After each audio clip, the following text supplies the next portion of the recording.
Hey my friends, Sam Haymart for Test Driven TV. Today on Under the Hood we've got the 2016 Subaru BRZ. Now this is a Series Hyper Blue, but it has the same engine under the hood you're going to find in every other BRZ in addition to the Scion FR-S. So let's have a look.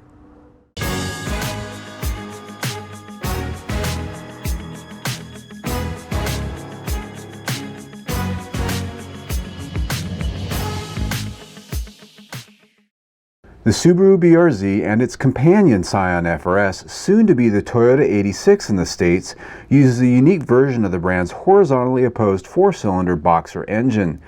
The 2-liter engine we have here features Toyota's D4S fuel injection system, as of today still unique to this car. This high-performance tuned naturally aspirated boxer produces 200 horsepower at 7,000 RPM and 151 pound-feet of torque at 6,400 RPM. Both peak points are relatively high in the rev range, nearing its 7,400 RPM red line.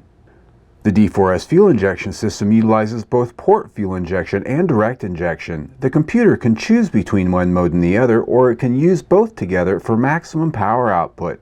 The scenario enables the best of both worlds for combustion efficiency and power.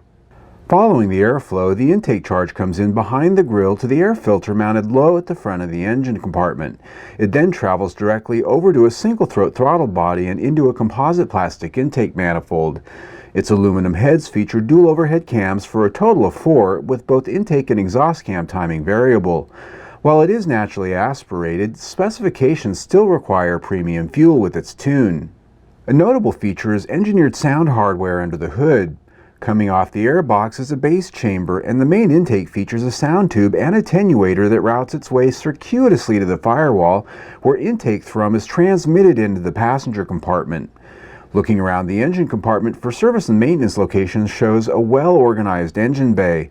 Oil dipstick is on the passenger side of the engine, while the oil fill cap and the filter both on top on the driver's side.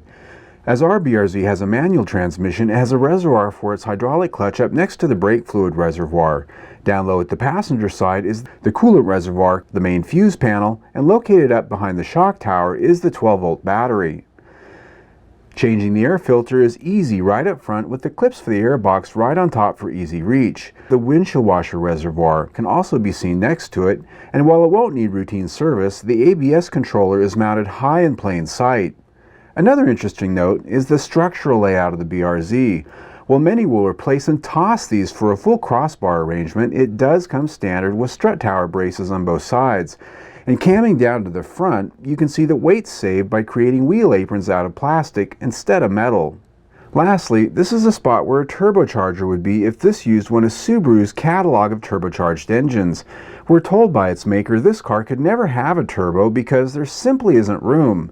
Well, I think I disagree.